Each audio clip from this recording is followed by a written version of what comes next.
just love the drama. Maybe few turns since Victor Fuel allowance. Clip that. Because loose lips, same chips. And what the fans want is to stop teams being owned by madmen. Listen, you're really making a mess here. You're not doing what you're supposed to be doing. We're getting really cross with you. The sticky patch came when the rest of the team's sticky patch came, which was sort of January onwards. Grumble, boobs joke, hot wings. You should be stood outside Hillsborough in the stocks having rotten fruit frozen. The Wednesday week! Put on your podcast! Hello, good evening, welcome to another episode of the Wednesday week. Joining me tonight, I've got Ash, Stevie and John. We're going to be talking about the point on the Desmond that we won away at Wrexham in a hard-fought, come-from-behind draw at the E-Cas race. I think it's called something like that. I believe that's the Welsh way of doing it. My apologies to all Welsh people watching. Tonight, we've got a lot to get through. There's bits about the football. There's bits about the back of house. There's bits about protests. Of course, there is. It's all happening tonight. Now, two things, bit of housekeeping in order. It's very important that you folks give us a like, subscribe and follow and all the noise that comes with that, because I like the numbers. I like seeing it when I get that little bell ring. And secondly, it's very important tonight that we get your comments. I want to gauge a reaction from you lot, because obviously when we start talking about things later on, I want to try and garner what our listeners and what you guys out there feel about certain topics that we might bring up this evening. In the meantime, Wrexham, we were off to Hollywood Land to go and see if we could stop the rot that's happening at Sheffield, and see if we could get ourselves away from Sheffield United, who are holding up the foot of the table in some weird twist of fate. And you know what? I mean that as no shade. I mean, Sheffield football's taking a bit of a kicking. Clip that. Stevie went down to Wrexham, had a good day out. How's the hangover working out? Are you all right? Man, yesterday I was rotting, so I drank some more, and I'm even rotting now on Monday night, but it was worth every little bit. What a great day out. What a great sort of little setup. What a fantastic afternoon. What a welcome we got from Wrexham. And that's before we got onto the pitch matters. The day itself was brilliant. The performance I thought was outstanding, given everything that we've gone through over the last sort of 3-4 months.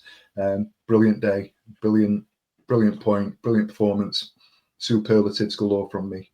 Well happy. And some Imodium that'll kick in later on. So, John, how was your weekend? All right.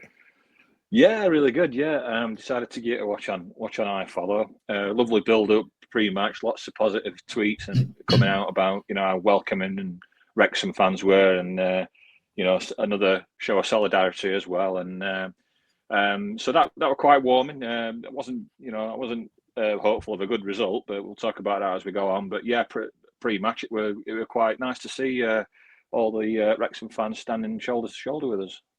Yeah, I must admit, Wrexham and Leicester have been exemplary in their support for the for the club and its fortunes off the pitch. I must admit, fair play to them. I genuinely didn't think our fans were liked that much, if I'm honest. But it's been actually dead nice.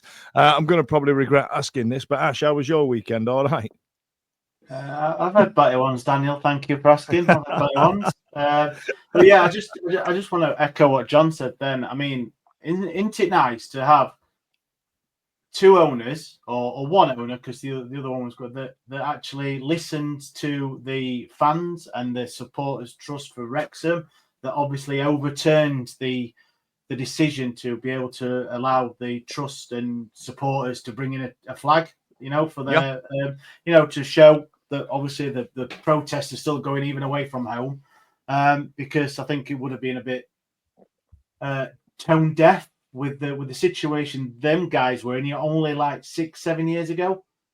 Listening to Stevie's Hello from the Other Side the other day, and obviously they were, what was it, build the budget they used to do, where they used to go around with a bucket with coins in, and then that was their transfer budget for the following summer. Stuff like that, and for their owner to turn around and, I mean, may I add, elite PR, but what else can you expect from Rob and Ryan, of shifting a few thousand last season shirts for 25 quid, and ours are still on sale at, I think, the 55 quid in the shop. But don't go out and buy one, obviously, because we're not.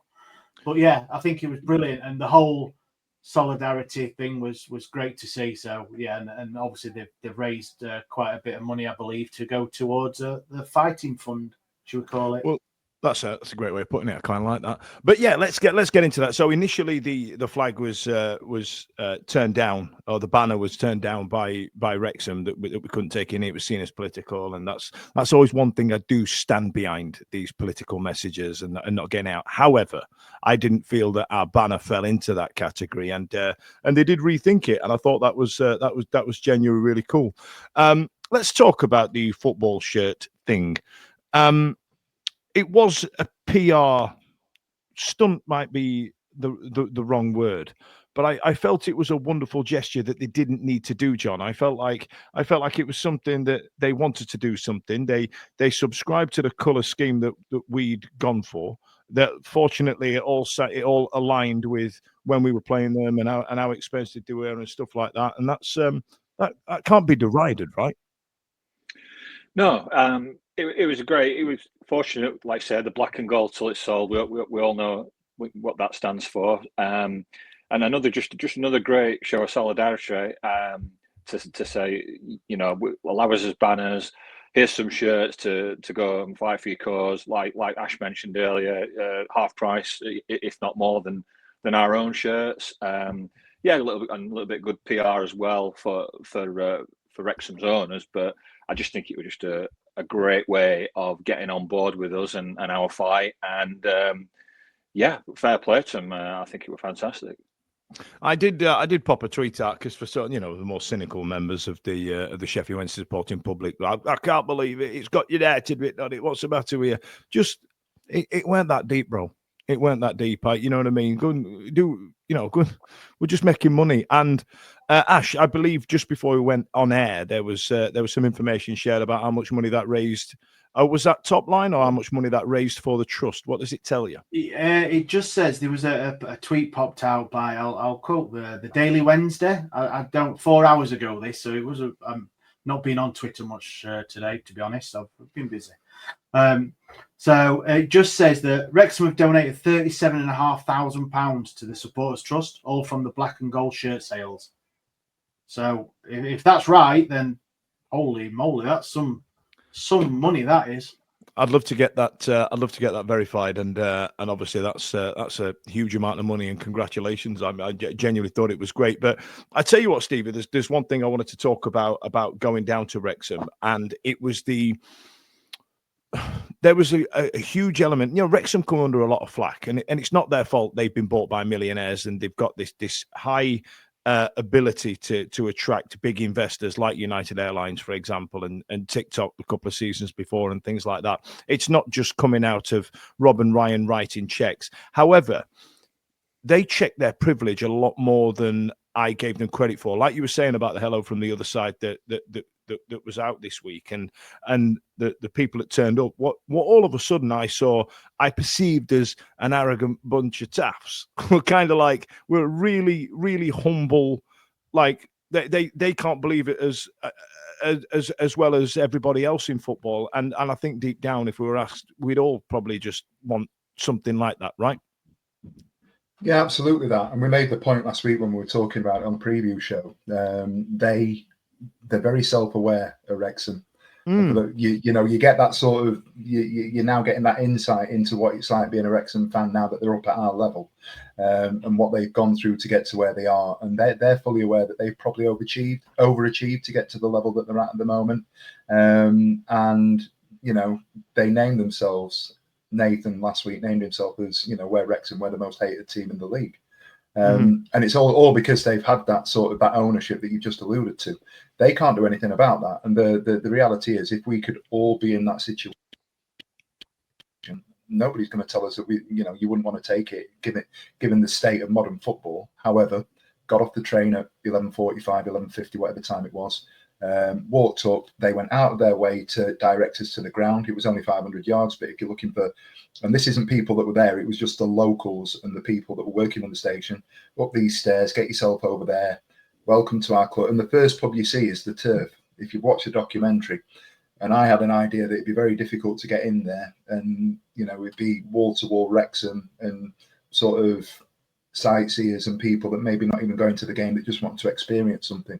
It was nothing like that at all. It was a local pub, local people in there. They were all wearing the shirts. They were either wearing the red shirt or the gold number, but they welcomed us to a person, and they went out of the way to come and find us and say, we want the chairman out of your club. We've been where you are. We hate seeing how things are. And it was just really welcoming. So while you're sitting there going, oh, look, that's where Ryan Reynolds signed the wall. And that's the turf sort of the badge for the pub. And look at this over here. And look at all these bits where people have sat. And they've got McElhenney, Reynolds, and what's the Q, is it? The big lad. Humphrey. They've all got their own personalised seats in the corner. Yeah.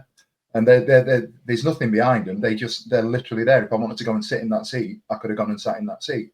It was fantastic. You know, they like I said, and I know I bleated a bit about it. They couldn't have done enough for us on the day. Lad, before I went into the game, said, "Here, I've paid my £25. Here's a shirt for you." So I've ended up coming home with one of the gold and black Wrexham shirts. It was just donated. They wanted to give us some money, and you know, we've taken it. Yeah, I think it was great. Go on, John.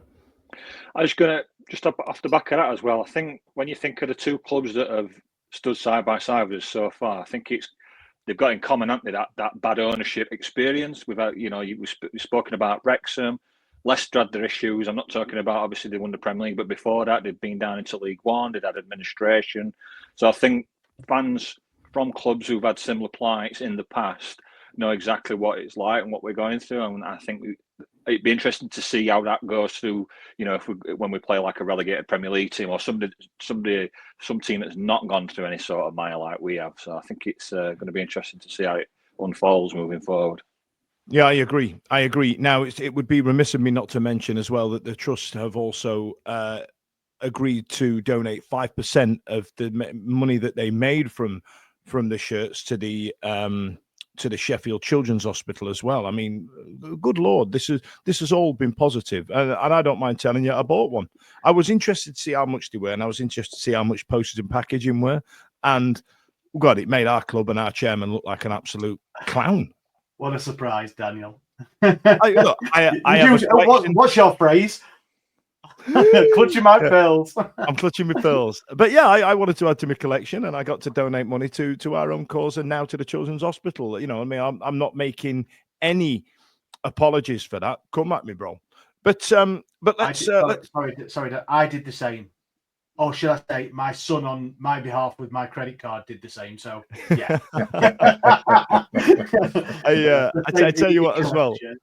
I need to acknowledge, if you're listening to us and you're not watching, if you look at Ash's background, I've noticed that your sponsors on your frame shirts have all been edited out. Big fan of that, Ash. Big fan of the S housing. Oh yeah. He who shall not be named. Yeah, he's unfortunately they are all from the era, but they are my lad shirts. So he's obviously 17, so he's most of his life his shirts and stuff. So unfortunately they are that era, but you know. Let's delve into some comments just to get started, Ash, and then we can move on to some more unsavoury business. Yeah, there is Samantha Watkins. She has no problem with the owners of Wrexham. So I think there is that sort of thing. It's harsh on Wrexham supporters, isn't it? It's like you said, Dan. It's not their fault, is it? No. Grace Cooper's put an interesting comment. Wednesday could be bigger than Wrexham one day. Fucking hell! Imagine saying that 15 years ago. Unforgettable Fire 1. Always had a soft spot at Wrexham, as it was my first ever away trip, winning 2-0. Fair enough. And then it was also Barry Bannon's grandfather's team, or something to that effect, wasn't it? I did see posted on the day as well. So on Tuesday last week, the London Owls publicly announced that they're going to stage a protest against Dapon Chancellor against the Thai embassy in London on Thursday, the 4th of September. Something I'm going to go to myself, take some videos, take a look, get involved, chant some swear words. Big fan of that. The date is symbolic as it will mark the 157th anniversary of the founding of the club. The Supporters Trust proposed a boycott of the Carabao Cup tie against Leeds United, and it gathered pace with a statement justifying the stance published of a GoFundMe link for supporters to donate an equivalent amount of money to the cost of a matchday ticket towards a children's hospital as well. Love that. Big fan of that. Big fan of that. And then the Supporters Trust reached out to local pubs and businesses looking for an alternative sanctuary for fans boycotting the game against Leeds, and wanted to get everybody together, watch the game in unison. That's a great idea as well. Let's get them back in the pubs. If I put my hospitality hat on, let's get people back in the pubs. Get 16 pints. Get absolutely gassed. I need that. Go on, Stevie. I think that. Oh, sorry. I think Dan, the Hillsborough Tap put something out the other day saying about obviously boycotting the game has implications to local businesses and especially themselves as well, because obviously being very close to the thing. So they put something out. I retweeted it, just saying, just think about local businesses, which is right, isn't it? It's not. Absolutely. I know there's a reason why people aren't going to the game, and that's a valid reason, but it has a knock-on effect to other people. Yeah, absolutely. Now we go on, Steve. You were going to add something, weren't you? My apologies. No, it's fine. Just a quick, and if you are not able to get down, you can't get to a pub, I know somewhere you can watch the game with alternative commentary tomorrow night. Alternative commentary. Because we are doing a Ash and Stevie. Good Lord. We're going to give the watch along ago. Jeez, this has got all types of wrong written all over it, hasn't it? I tell you what it is, right? So to, again, peek behind the curtain, all the rest of it. So we've always tried to avoid doing watch-alongs and post-match reactions because we don't want to be those fans that don't go to the game and essentially give our thoughts and feelings on something we don't attend. You know what I mean? And we all have season tickets, and we all want to go to the game. So I don't want to be those guys. However, this is a perfect opportunity to do this because of the solidarity with the boycott. So that's why we're doing it. So get involved tomorrow night and watch these pair try and navigate this website, which is going to be absolute fun for me to watch, or devastatingly terrible for me to watch. We've had a comment there from Cy Hodgkinson. Ash, if you want to bash it up. It says, what product has Dan put on his hair tonight? Looks more like Johnny Bravo than normal. Is it a booster or is it a turkey visit? I need to let you into a secret here, boys and girls. My hair is starting to go thin.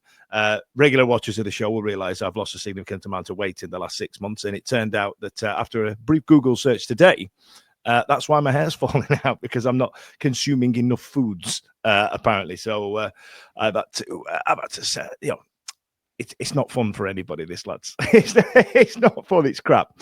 But this shirt fits me. So, John, Pierce Charles was injured. That was crap, wasn't it? Oh, gosh, yeah.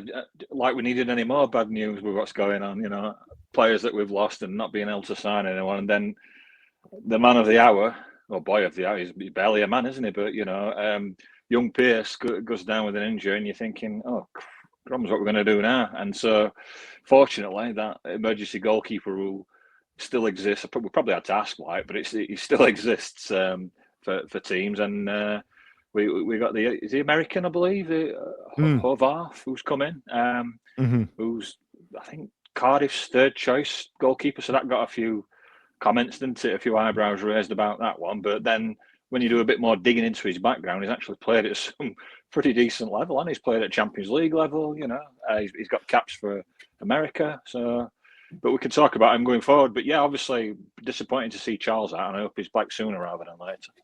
Yeah, we're looking at potentially a couple of months with that. And there was an article in the press. Michael Vaughan wrote an article for the Telegraph highlighting the plight of the club in the national press. Although it doesn't, just like the Times one today, there wasn't anything really groundbreaking. There was an attempt at humour about, reversing the way that the Don flows as well. And there was one in the Michael Vaughan thingy for Sheffield Wednesday fans who obviously monitor the situation, and for people like ourselves and you guys out there who follow all the stories. There's nothing groundbreaking in there, but I'm happy it's getting spoken about in the national media, because eyes on Sheffield Wednesday is what the point is, right? And we'll come back to the shirt PR stunt. That'll get eyes on Sheffield Wednesday, given the the public profile level that Rob and Ryan have got. And then this was the worst one, Stevie. So There was Dave Richards, the guy from One Disco, not the original Dave Richards, posted a GIF from Wolf of Wall Street saying, "I'm not fucking leaving." And then Simon posted his saleometer up to 2. It looks like that Chansiri is starting to dig his heels in somewhat. Yeah, it's a difficult one, that one, because you kind of under the impression that there's going to be, or there's with the signature of the NDAs, there's going to be something that's going on in the background, and the reason that there's no news is that people can't talk about it. So this, the dropping of this, whatever it may be, and again, because of NDAs, we can put 2 and 2 together, and hopefully in this instance we're coming up with 5. But everything does seem to point towards the fact that primarily because people like Joe have jumped on and reposted it, and when the local journos and the local press outlets are sort of making comment on things like this, you kind of suspect that there's some element of truth to the news. Not saying that they know something that we don't, but it just seemed like a bit of a kick in the knackers on Saturday morning. The saleometer, no disrespect to Simon, I'm not really fussed about. It's been up to 6, it's down to 2. He knows something or he doesn't know something, but again, with the greatest respect, that's hearsay at the end of the day on social media. But when somebody who you believe is that sort of ingrained in the situation, it makes you think, if you are to put 2 and 2 together, the assumption would be that there's been some negotiations that have gone a certain way down the line, and then all of a sudden we're now at a point where things have fallen foul, and we know that people that have done dealings at whatever level with he who shall not be named, if that's what we're doing tonight, have done this in the past, and they've got so far down the line, and then we've gone, right, he's pulled the rug from underneath us. And the worry is that that's a situation that we might be at. Long term, what does that look like? There's lots of talk about the IFR coming in November, whether we're going to be a test case for that, etc. And I don't want to get ahead of myself, because you're asking me about one point. I don't think it's necessarily the end of the world. It just means that it might get worse again before it gets better. I agree. I tell you what, let's talk about football for the interim. Ash, going into well, I tell you what, let's do this first. Don't go anywhere too far. It's only time for the adverts. So going into this game, Ash, going into the Wrexham game, I mean, they've not won yet. They've not got anything on the board just yet. And how are you feeling going into it? I think it's going to be the same going into this game than probably every game this season. A bit shit scared, a bit unknown what's going to happen. I think we're not settled on an 11 at all because of injuries, because of all sorts of things. So, yeah, Piers Charles being out, and Ethan Horvath, obviously coming in 48 hours before. He's not played football. He's not been involved in much match day squad, so he is going to be a bit rusty.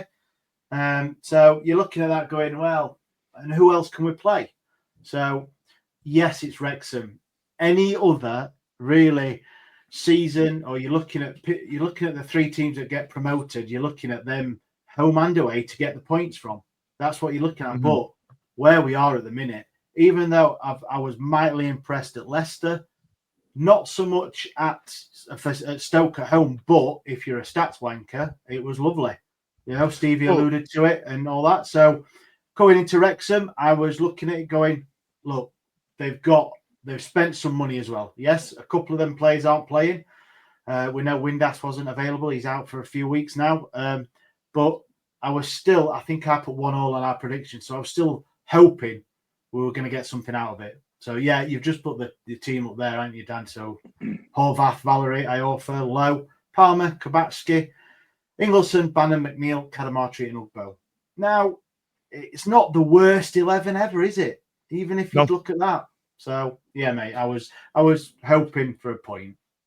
Well, I tell you what, John. So Kiefer Moore is a good signing for Wrexham, good signing at this level. And after the first few minutes, after 15 minutes, he scored what I thought was a really odd goal. Like, another set piece pumped into the box, and then another one we've not dealt with. Yeah, you can imagine. You know my feelings on the set piece, Coach Dan. Anyway, it's well known in the chat. But I think on this particular instance, there was a little bit of a coming together, wasn't it, with Cadamartra? I think it was Iofa, and they kind of got in each other's way a bit, which led to the ball dropping perfectly for Kiefer Moore just to slot it in. So I'll give him a little bit of slack on that. But at face value, another disappointing goal from a set piece, which we're still struggling to deal with. I must say as well, quickly on Cadamartra, I mean, he went to Lincoln, a boy. He's certainly come back a man, hasn't he? He's put some timber on. Glorious, isn't he? Look at him. Yeah, good Lord. He's definitely filled out. He's the type of bloke that if you were a young lady looking out to pull and you managed to pull him, you'd be like, I'm not taking my clothes off in front of this fellow. Jesus, good Lord, look at him. He looks absolutely incredible. And then 15 minutes later after that, Stevie, the lead was doubled after a bit of a howler from Horvath. Again, been with the club 5 minutes. He's probably going to get the opportunity maybe to redeem himself. But he didn't win any fans that moment, did he? No, it looked nervy. It didn't look great, at the time. It looked like a relatively straightforward shot that it should be saving. Having gone back and looked at it again, it does move a little bit. And I don't know if that has any sort of impact on what he saw, the way that he set himself. And then he's just bounced, hasn't it? And they've stuck it in. And there was one straight after that where he's kind of fumbled a really straightforward one as well. And at that point, in the stand, in the terraces, people were turning a little bit, and they were, idea what's going on. But I'm very much like you guys from that school of thought that this is somebody who, Wednesday night was still at Cardiff. He's coming Thursday. Mm-hmm. He's probably done 1, if not 2 training sessions with us. And I know it's going to sound ridiculous saying this, but he's got some big shoes to fill. He's replacing a lad in Piers Charles who's, highly regarded amongst Wednesday fans, and there'll be a reputation out there for Charles at the moment. So to come in under the circumstances that he's come into, I don't want to give him any sort of negativity at the moment. If ever there was a moment for somebody to get a pass, that was probably it. The only other thing when I was thinking back about it was, if he shits to bed and he's our emergency goalkeeper, we've got 3 months of it. So we need to get round this bloke and make him feel welcome and make him feel part of things without getting on his case, because there's been a couple of comments earlier on about Stretch going in there at 18 years old. I question whether or not that's the right move. He's young. I don't think he's of the caliber at the moment that Piers Charles was, and Piers Charles only made his debut last year. So if you want to look, I'd only heard of him 3 months ago as well, 2 weeks ago. You know what I mean? Let's not bother. It's going to be benchitis. I think you're right. We need to get round Horvath a little bit and just sort of say, look, it's going to be 3 months. Do you think on that as well, Stevie, that we know how good Piers Charles is with the ball at his feet? We know that the midfield are there. Bannon or Ingleson's going to try and get the ball because he loves to play that ball. Is Horvath the same sort of goalkeeper? Probably not, but we don't know. So it's going to be another thing of, he's got to settle to the team and get some match practice, but he's also got to settle with a way of playing it's going to be probably alien to him as well, isn't it? So I agree with you. I think, yes, a goalkeeper, you never want to see a goalkeeper bounce off him and spill it. But there is going to be, it's hard to say, there is going to be a learning period for him, even though he's a very experienced goalkeeper, played at a much higher level than Sheffield Wednesday, to be honest. It's going to take some time. And I'm still on at the minute that probably 99% of the players have got a free pass at the minute because of what gone on. So I think, So I totally agree with you. He was getting the ball, and the way that Charles plays, he will ground the ball and he will draw people in, and he will look to go and play to either a fullback or a midfielder dropping in. That's a certain style of play, and I don't know enough about Ethan Horvath to suggest that he can or can't play that way. But I would suggest that Cardiff probably haven't played the same style of football that we have.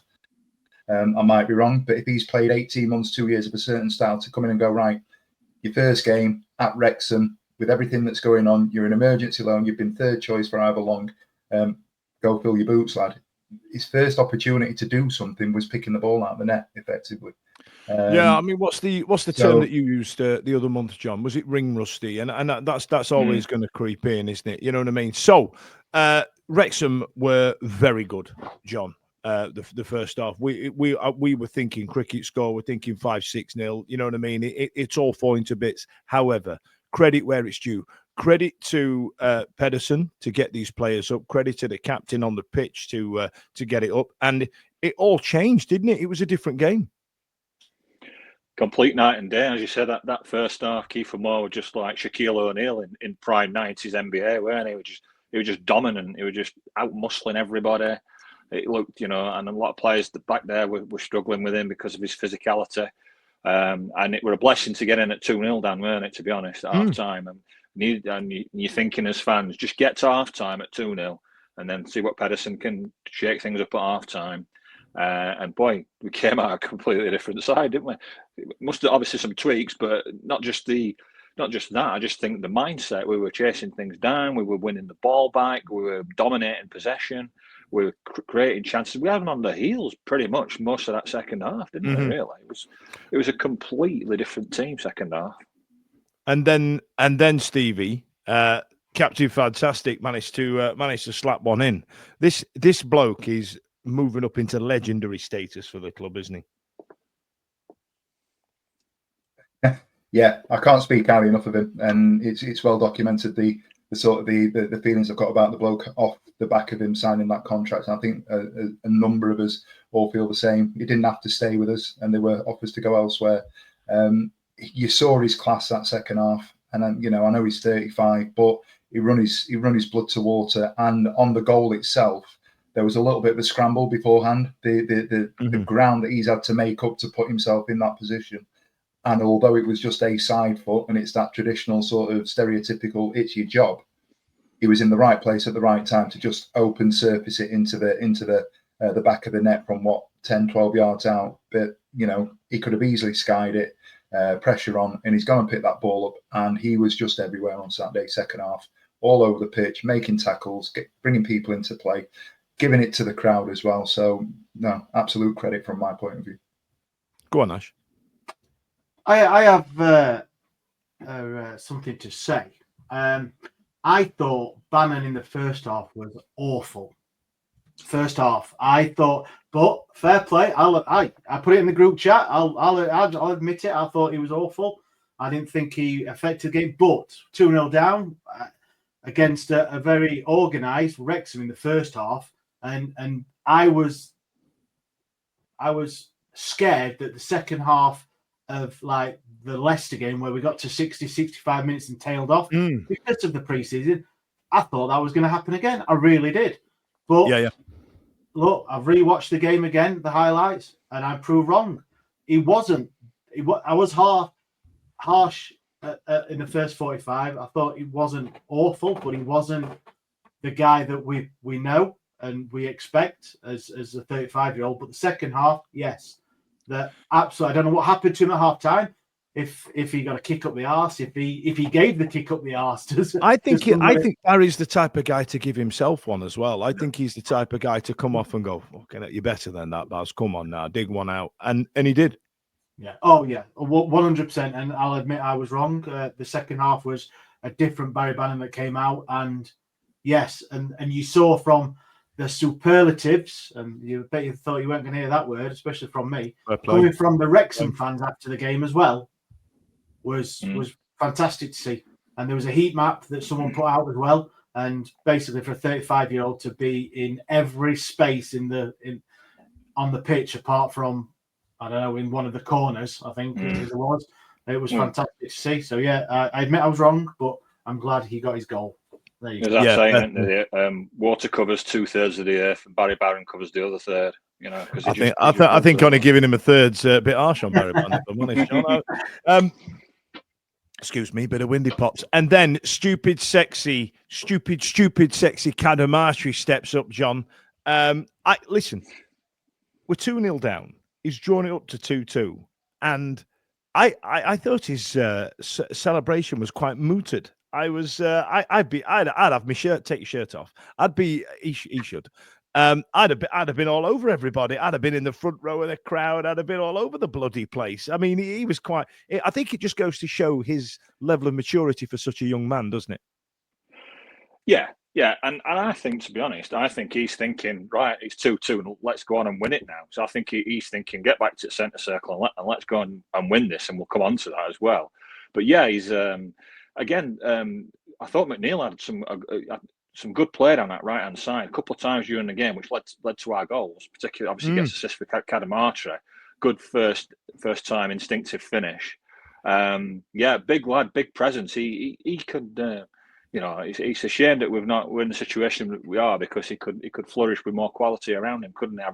Having had that good spell at Lincoln, and it might not have been prolific. I know he had his injury issues, but what it were is, to put an old-fashioned phrase on it, it were men's football for him, weren't it? Going to Lincoln and getting rough and tumble League One, League Two, whatever level football they are, and he's done him. He's come back, like I said, he's come back bigger, stronger, hungrier, and I think that was a reflection on that 2-2.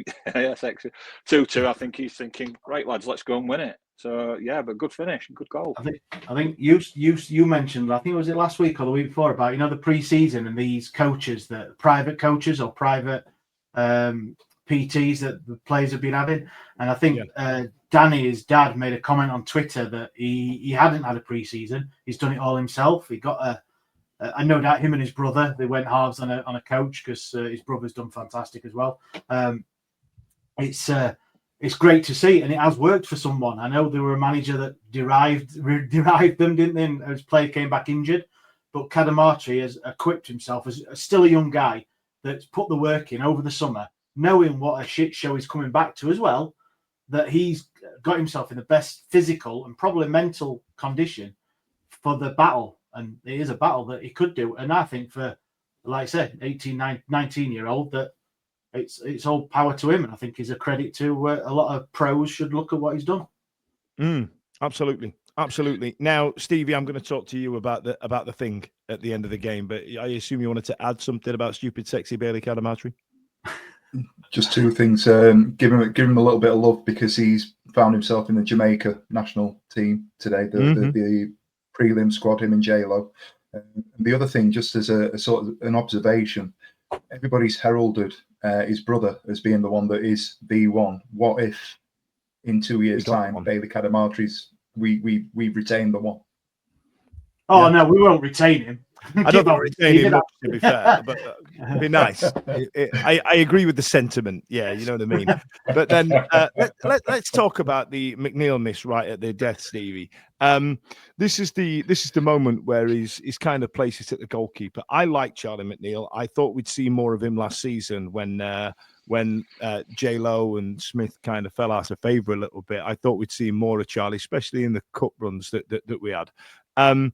I don't particularly begrudge him this miss. I think it's a lot harder because his first touch is a lot. The keeper's done well coming out to him, but the best thing about that miss, as it were, was the build-up play. It was measured. It was quick. It was mature. Yeah, we will have been on the wrong end of a counter attack like that however many times over the last 18 months, 2 years, but the ball's broken, and it's come from, I think it was Lowe that dived in and made the tackle, the first tackle that the ball's broken free to, and then they just set off.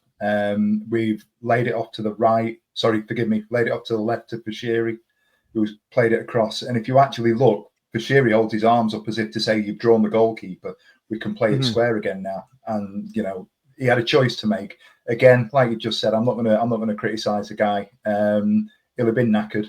He'll have done a lot of running that day. Bear in mind, it's his first start in the league, certainly this season, I believe. I couldn't tell you the last time he's actually started a league game, so if he has at all.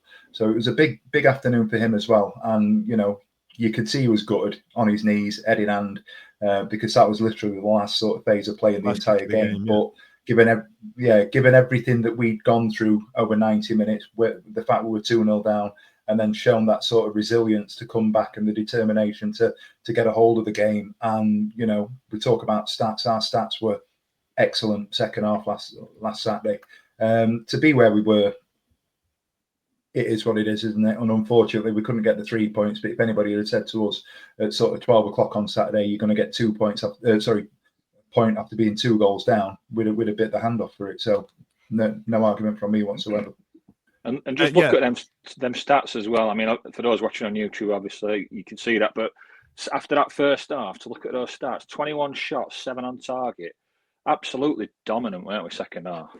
The resilience shown by this group of players is absolutely overwhelming. If there is any kind of positives to come out of the last 6 months of Sheffield Wednesday, these players that have stayed with the club and the resilience getting shown and the leadership that they're receiving is absolutely overwhelming. They are up against it week in, week out, and they are playing their bollocks off, and it's genuinely overwhelming to see.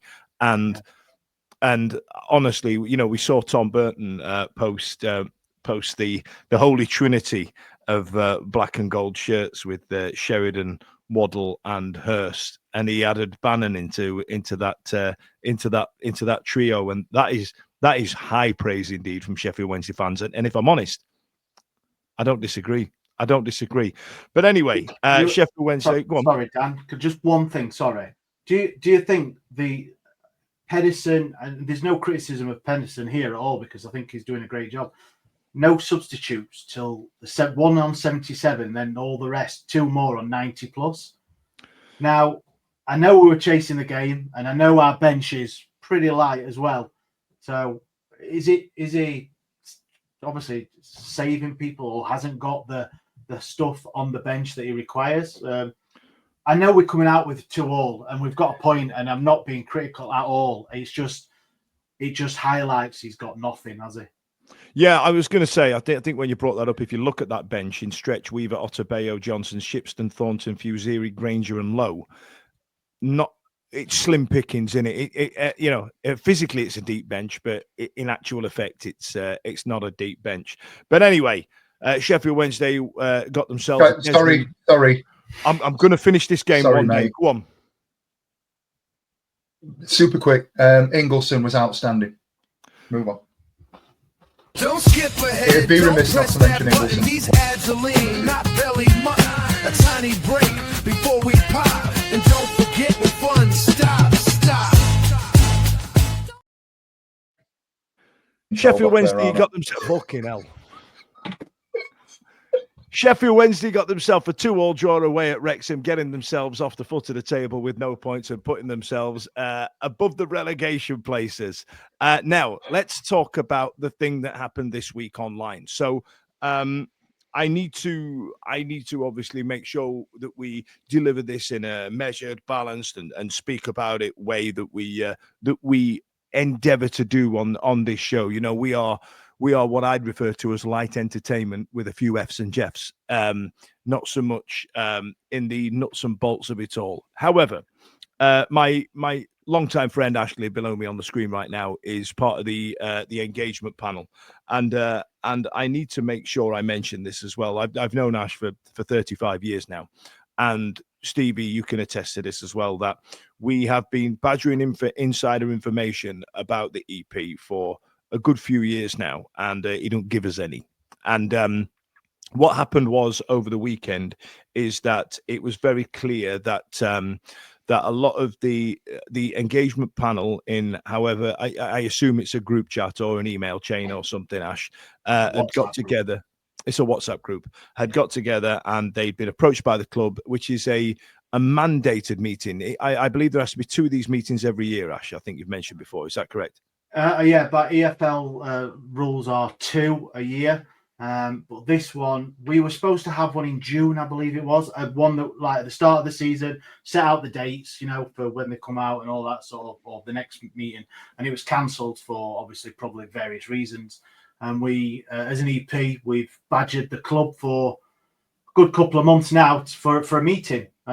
One, to start off with, to get our regular EP meeting. But then, obviously, in the last fair few weeks, months, it's been more of we need to meet the club because of we need to get communication of what's happening. And yeah, so it's a request from us, and obviously the club came back on, was it Saturday afternoon? Okay. Okay, so the EP then got together and issued a joint statement saying members of the EP have today been contacted by the club to arrange a date for a meeting. As a group, we will remain professional and reinforce the fan base demands Day Ponchan sells the club. Fairly straightforward, a big old statement there saying, listen, I know we're in this perceived inner circle, but we're just going to say sell the club, right? That's what it's going to be. That's what the statement says. It is what it is. And when I was at work Saturday night, and I've been with my family the last couple of days because it's been bank holiday. And every time I open my phone, that message was met with a significant amount of vitriol. And this is where I need your comments here, folks. Now, I know that the EP is perceived in certain ways. The first one being, I know it's perceived as being a closed shop. You know what I mean? There's no meritocracy in getting in there. I don't know if that's the case. I also believe that it's perceived as being Chansiri's puppet people. You know what I mean? I got a lot of puppet gifts. That was fun. And do you want me to just give you a couple of seconds? Plus, we've just had a question as well, which I want to answer. So Johnny Owl 1985 was, can I ask how you were selected to be on the EP? So basically 5 years ago, I think it was, the club put out an email and a social media thing asking for volunteers to become a member of the EP. I wrote an email to the club and said I would like to. I think I could offer something. And I obviously got an email back saying, thank you very much. Would you like to be on it? Yes, I would, because I thought it'd be an honour that I could help Wednesday fans.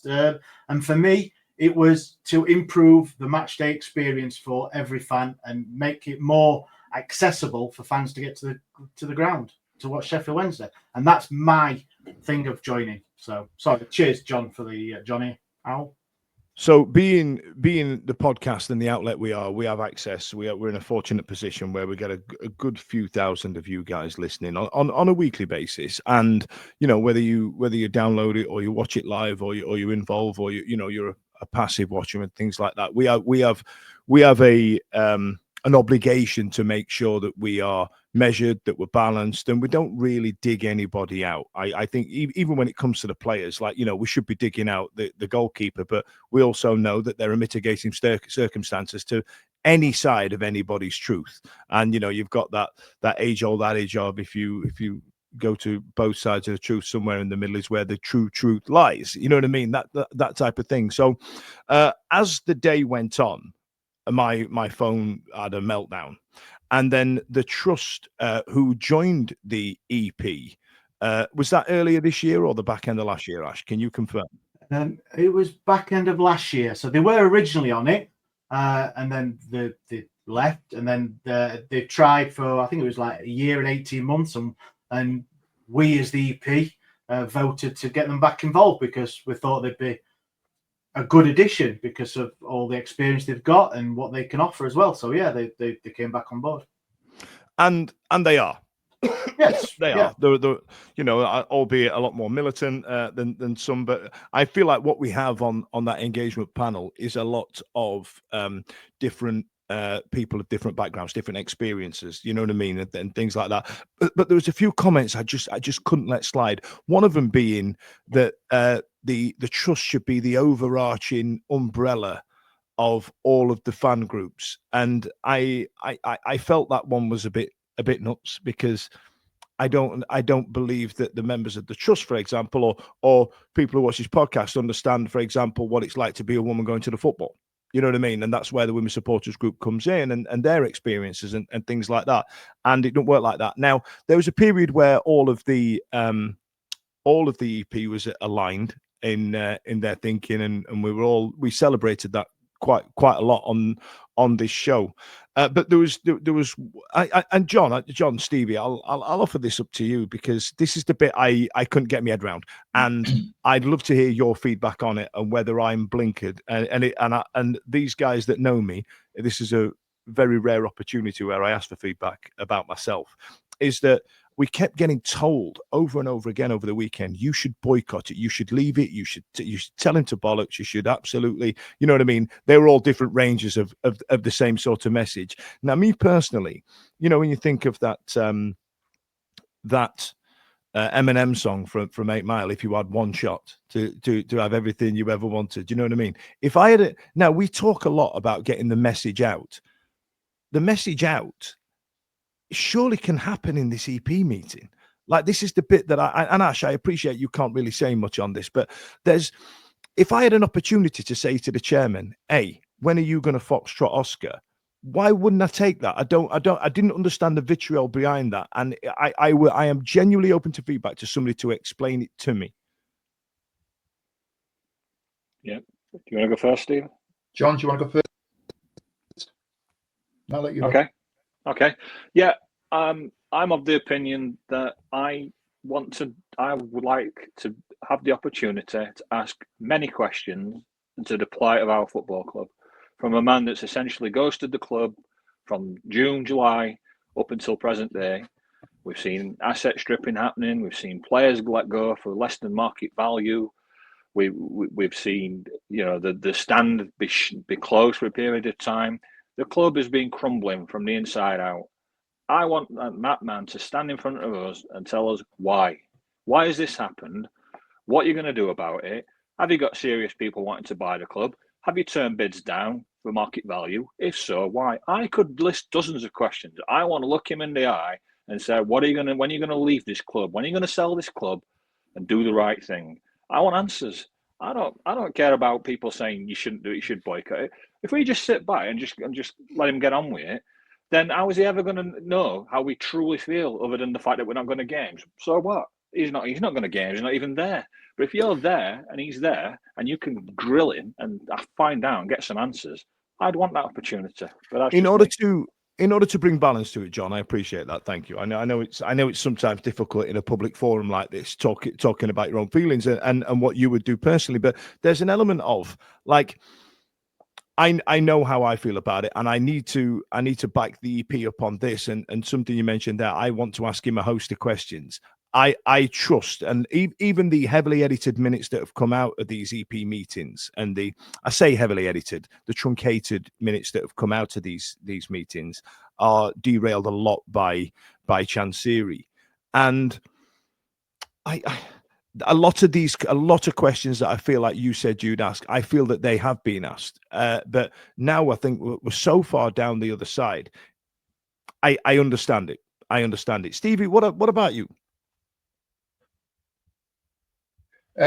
I would want to know why the meeting, and I'm asking Ash rather than offering a viewpoint. Yeah. Why has the meeting been called now? Is it because he's been told that he has to as part of the mandate, or is there something coming out that potentially could come out of this meeting? I do not know, mate. I don't know. It was out of the blue. Like I say, it was Saturday morning, afternoon time, I think it was. Out of the blue, just saying, are you available to meet sometime next week? And that was it. It's not. And so you do think, is something happening? Is there something to say? I don't really imagine that he's got a great deal to say, to be honest. But is it because it's out of the blue? Why now? Why on a Saturday before a game? As he said, can you meet next week? So I don't really know. There's nothing there. There was nothing else with it. There's usually, when we have an EP meeting, if you're not aware that we have a date, just say it's the 1st of November or whatever. Then a month before, we as an EP get all together and we thrash out what we'd like to put on the thing. But we get an agenda together. We go to the club, right, within good time. So this is the agenda, and then they come back and say, "Yep, that's fine. We add something to the agenda." So depending what it is that they do, and we agree, and then and that's it. We have the meeting, and that's it. So for them not to come and offer anything at the minute that we've seen, that I really don't know what the meeting's about, and that is where and a little bit of what is it about, because I've seen it on social media. Obviously, we've talked about the people saying don't go, and I really get that. I've been sat. I must have wasted about 5 days in meetings over the course in length of 6, 7, 8 hours, and fans forums for bloody same amount and all that. There is a part of me that is, why now? What has he got to say? But then I do understand people are saying that he doesn't deserve the right to say. And I get that as well, because the way he's treated the club, the fans, the staff is diabolical, beyond anything that anyone would imagine. So I get that as well. Okay. So it is like that. But for me, I do want to know what he wants to say and have a chance to actually get him in a room and make him feel. Because at the minute, for me, we don't know for certain, does he actually understand? Does he not turn the telly on and see all the social media stuff? Does he get it shielded from him from the club so he doesn't see? But in a room like this, there's nowhere for him to go, is there? There would be and that's why I don't really understand the boycott it vibe, because I think there's an opportunity to stare him down in the face and go, are you going or what? Because we don't want you here. You know what I mean? That's that for me was what the joint statement that put out was. Before I move on, I want to just reference a few comments, because I did ask for comments, and I want to educate myself on everything that's happened. So we had Tim Wymark, who said, if it goes ahead, it needs full disclosure, no waiting weeks for edited minutes, full statement issued within days, whether the club or DC like it or not. I wholeheartedly agree, because I think it was the last EP meeting back when we were on holiday, Ash, wasn't it? And we were doing the Eminem, Dear Dead, you've still not wrote, where's the minutes? I hope you have a chance. And that undermined everything that the EP did. And I know that there's a distrust to the EP. We've also had John Hancock say, do you honestly think he's going to answer your question and he will waffle on for 7 hours? That's usually what happens at these EP meetings. He picks on the wrong thing that's been said in a question and will waffle on about it and derail a conversation. However, I feel that this one specifically, it's just going to be, we're going to reinforce that you sell the club. That's it. No other question. Exactly that, Dan. And that's what I imagine will happen. I think that everyone involved in it is going to have just that one question, like a combined question of what that is, because I think that is the only question that is probably permissible for us to get in a room and ask. To be honest, I don't know. I don't know what the thing is of it at the minute, but I would, that'd be one on my list if I was able to write a list. Well, this is it, isn't it? It's not going to be. Nobody cares anymore about the hot water in the toilets anymore. You know what I mean? This is not semantics anymore. This is looking him in the eye and saying, "What are you doing about this? When are you going to sell us?" So I don't know about this 7 hour stuff, but and I know that's what's happened previously, but there's only one question we want answering now, isn't there? That's so. Listen, I'm just going to chew through these comments, and I appreciate your candor on this one, Ash. So, John Wakefield, just to bring it back to Wednesday week, said shittest inner circle I've ever been in. That's fair. Harpo Speaks has gone on with two things here. He said no one on this podcast ever dug out a goalkeeper, and then Cameron Dawson got referenced. So that's. I think that was my learning curve there, actually. That's when you got a new Dan Fudge kick in that day. But he's also gone with the idea of having a meeting with him is cooperating or enabling him is a nonsense. So hang on, the idea that having a meeting with him is cooperating or enabling him. Yeah, I don't feel that that's it. So there's this narrative that's been kicked off that if you are part of the EP, you are enabling him. You're one of his puppets. You're one of his minions. And I don't think that that's the case at all, because we've discussed it at length on this show a lot of times that he does treat these people with a lot of, what's the word? Disdain. Disdain is perfect. Yeah. Disdain. And then you're right. So next one here, we've got Johnny Al says sense of minutes to make it a pointless exercise. I completely agree. I would quite happily like a verbatim one. And then the minutes have never been censored. They are not verbatim. They are, I don't know what the word is. They're truncated. They're giving you 70% of the gist rather than every word that's been uttered. And I feel like that's where the distrust comes from, and I completely understand it. Yeah, of course. Yeah. But when you sat there for 6.5 hours, there's going to be pages and pages and pages. And if people want that, which they're totally at odds to have, then you're not waiting 2 weeks or whatever it was, or a month. You'll be waiting probably 6 weeks or 6 months or whatever for them. But then that is it, isn't it? So Sam Watkins has gone with, I think some of the thinking is that is that it is not only the club truly engaging with the fan base, whoever is attending feeling that it is Chancery just box ticking for EFL purposes. Yes, it is. However, we have an opportunity as the EP, or they have an opportunity as the EP to go, we still want you to sell. So whether it's box ticking or not, there's an audience on Zoom, by the way, because there's a lot of comments about kidnapping him and stuff like that and kicking him in the eye on our on our Twitter feed. But it is box ticking, but it also presents an opportunity, and that's for me is how it should be perceived. Johnny's gone with a question, Ash. Question: will you sell the club? Followed by a 20-minute rant that doesn't answer the question. That's a danger, right? Right. Yeah. And this is where we as EP members and probably even his own staff need to be strong and say, look, everyone's read the minutes, and the people have been to fans forums that he does just waffle on and divert onto something else, and then he'll fixate on that.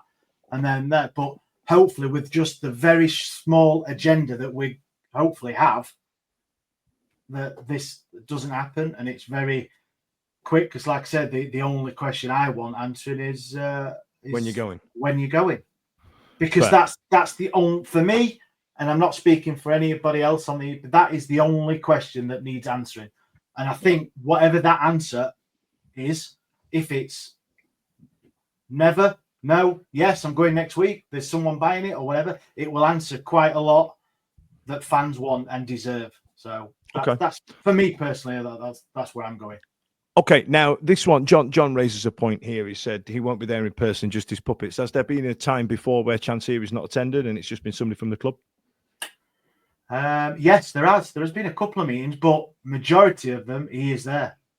Okay. Don't get me wrong. Don't get me wrong. On the occasions he's not been there, we have gone through a lot of stuff and understand with the people up there where it was like, especially in the time when Liam Dooley was there, he was quite good on them majority of the time, that things happened or perceived to be happening. But yeah, I'll be honest, I feel 4 or 5 years of doing this, the engagement panel has put forward hundreds and hundreds of suggestions for the fans. And there's not been a great deal that's been took up, and that's not just Chancery though. That would be other ones. Okay.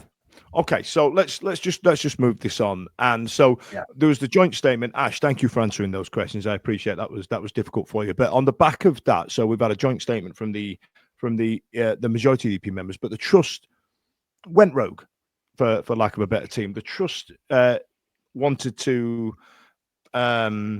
put out their own statement and control their own narrative. And I need to be honest. I get it. This is not me digging them out, right?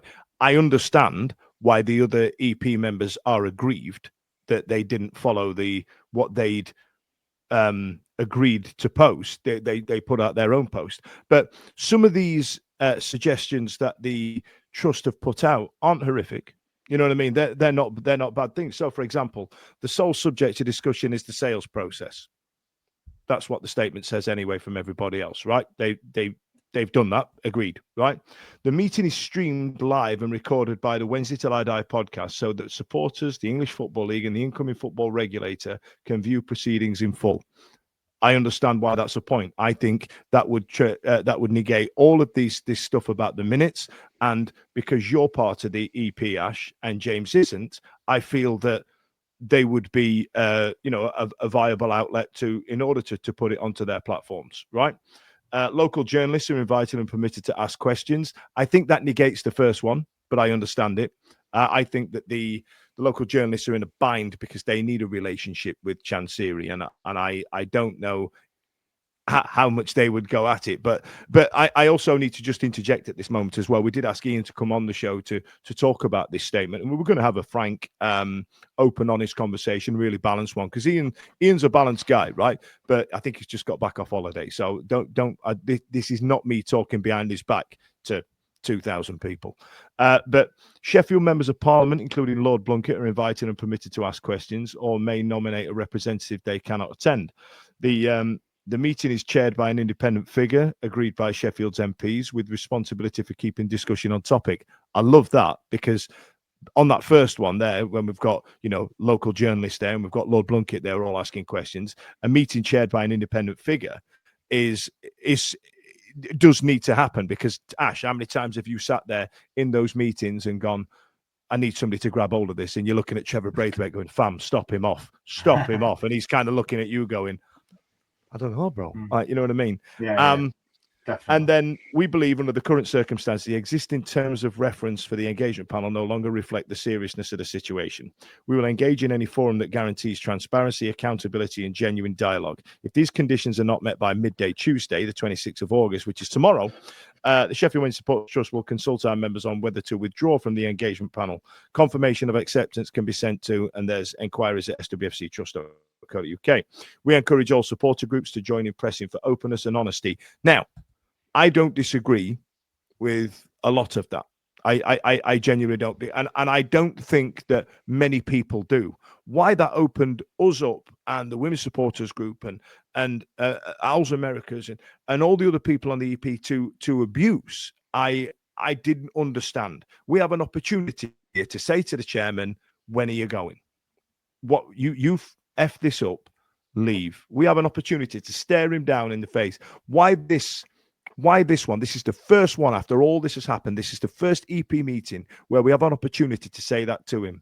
Why this one? Why have we got to boycott it now? Now, Ash, if you go next week, let's say it's next week, if you go to this meeting and all of a sudden he answers your question or he starts derailing it, then yeah, we'll walk away. We'll get out of it. I don't need the ramblings of a madman. You know what I mean? Splashed all over social media, causing us shit. I don't need it. I've got better shit to do. I'm trying to see my family, and my phone's absolutely vibrating my backside away. You know what I mean? I've got industrial white ass from the way my phone was vibrating all day Sunday. The statement I was a bit peed off about, of course, because obviously I can't go on with what happens in WhatsApp groups, and that'd be very poor of me to do that. But when a meeting gets called, that people do throw suggestions in the pot. Everyone has. It was like, there's going to be a meeting. The club want to meet. Right? What do we do? What do we want? So there was loads of suggestions put forward, and there were some great ones, really good, and a very democratic thing that we all talk about it, and we say what's going to be put forward and stuff. And that I can't really say much more. I'd love to, but I'm not a prick. I wouldn't do that. So there were things going on in this WhatsApp group that everyone is partial to. There is we do talk, and there's everyone, all the representatives in there. So yeah, there was things going, and then for something that comes out a couple of hours later that is a statement from one of the members that wasn't consulted or anything like that. And you can put whatever statement out you want, of course, but while we're going through a process on the EP, it did seem a bit harsh on all the other members. Yeah, what they've said wasn't wrong. It's just not what you'd agreed as a democracy. I feel, and I feel like you've got a right to be aggrieved. But I also believe that there will be mitigating circumstances as to why they did that. And like I say, I wanted to get Ian on the show to talk to him about it, but he has been away. Shitty solid he has ever had, by the way, sat there having to manage this shit. Yeah, it is understandable. There are members, there's supporters groups on there. We are different, and I've questioned my involvement before on the EP because of what position we're in, and I'm a podcaster. There are people on there. The trust have got thousands of members. You've got the Women's Supporters Group, got a few hundred, maybe 1,000, I don't know. There's Rainbow, there's Southwest, South Wales. There's loads of Wise Old Owls. There's everyone on there with all different membership numbers and everything like that. I don't represent anybody. Do you know what I mean? We at this podcast, we don't tell you guys what to do or anything. We give our honest opinion on things and talk about football and stuff like that. But I wouldn't profess to represent anybody. I go as a single, but as a part of a podcast, and anything that comes out of it, I do talk with the 6 other guys on the podcast about it. We discuss and all that and everything, but it's not we don't have members, so I'm Yeah, a bit all out of right. it. It's not really the stuff that happens like this is not. Do you know what I'm trying to say there?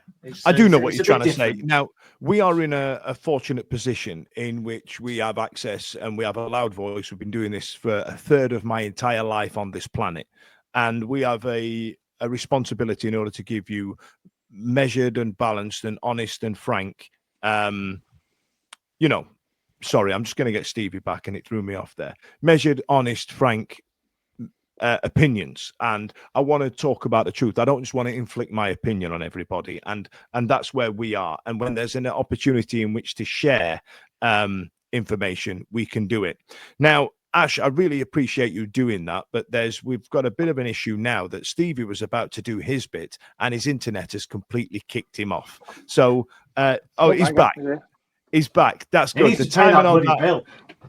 I was going to say, you need to pay your internet bill. But in the meantime, ladies and gentlemen, Last man standing, who survived? Fantasy League keeps dreams alive. And when there's something shiny new, Stevie's first to see it through. So place your bets, come join the play. Our gambling man will lead the way. yes, it's that time of night where I told you I'd have a snazzy graphic ready and a snazzy tune where we speak to our gambling officer, Mr. Stevie Spence. Over to you, Spendog. Hello, good evening. I'm going to try and be the consummate professional by hoping that my internet is working and you can all hear me. We've got, for the benefits of people that are involved in our online gambling and stats and information that we've got going on, we are currently running the Tipple League. I'm just going to get the graphic up for that. Last week we had we had Ellie, who was Universal number 1. She's currently topping out at number 2 at the moment, joint top. And I've put it up there because number 3 is our own one and only host of the Wednesday week. He's currently sitting third in the Wednesday week podcast league. Every one of these graphics that you'll see, by the way. That's why I've come back. I've only come back to big you up, mate. Nice. I appreciate it. I tell you what this is actually, because of my TalkSport show every Thursday, 5 p.m. TalkSport 2. I'm now learning a lot about the lower leagues, like as time goes on, and I've got insider trading knowledge on League 2 now, lads. Jot that down. We've also got very, very successful FPL league that's running as well. We've just clipped the top performers here, and we've talked about this over the last couple of weeks. We're going to have a manager of the month that we're going to chuck some tat out to. So the top 10, several members of our LMS group are in there. We've got John Wakefield, who's ironically a member of the EP. Is currently sitting there in second place on 147 points, one behind Richard Rowling. And then we've got Anne Barker, who perennially turns up and does really well in our LMS on 135 points. So, yeah, there you go. And finally, we've got our fantasy league that is up and running. And Ellie is still holding strong up there with 304 points, putting me to shame because online betting and guessing is not my bag, and I'm absolutely stinking the joint out at the moment. I appreciate the update. Thank you very much. Now, ladies and gentlemen, do we have any other business that we want to mention before I wrap this up? I did have, but Stevie mentioned it earlier on, so it was just the shit show that's going to be me and Stevie take over the YouTubes tomorrow, watching the. Tell us about it. Tell us about it. Yeah, the watch along. Come and join it. Come on, right? So basically, what it's going to be is just this. With what we do is we're going to go like this, and we're going to talk about that, and that's it. And we're going to try and give you an alternative commentary and all sorts of different, I don't know, viewpoints on a game live. So you can imagine you are sat next to me and Stevie on an away day, and this is the sort of stuff you'll get. And I'm not on the beer either, so I won't be drinking. I'm not in Stoke. I am home, so the internet should be okay. So As long as it's better than Stevie's, as long as someone can talk, like, you know what I mean? We're going to be all The right. critics are already calling it Honestly. Ted Lasso versus fantasy football. Brilliant. We also need to mention that Andy Sinton to get well soon. It was announced that he wasn't too well, and I was shocked how young he was. And there's a bit of a sense of mortality around something like that when somebody in their early 50s suffers with something such as that. But get involved on tomorrow night with these pair of clowns. It's going to be shit. It's I think Scotch 24. I'm not gonna name it watch along. I'm gonna go shits and gigs because I think that's shits and gigs. What? Yeah, live shits and gigs. Yeah, get I'd it on call the it watch with brother from another mother. Shits and gigs. We'll have that. Yeah. So it may be the first and last time, Steve. What do you reckon?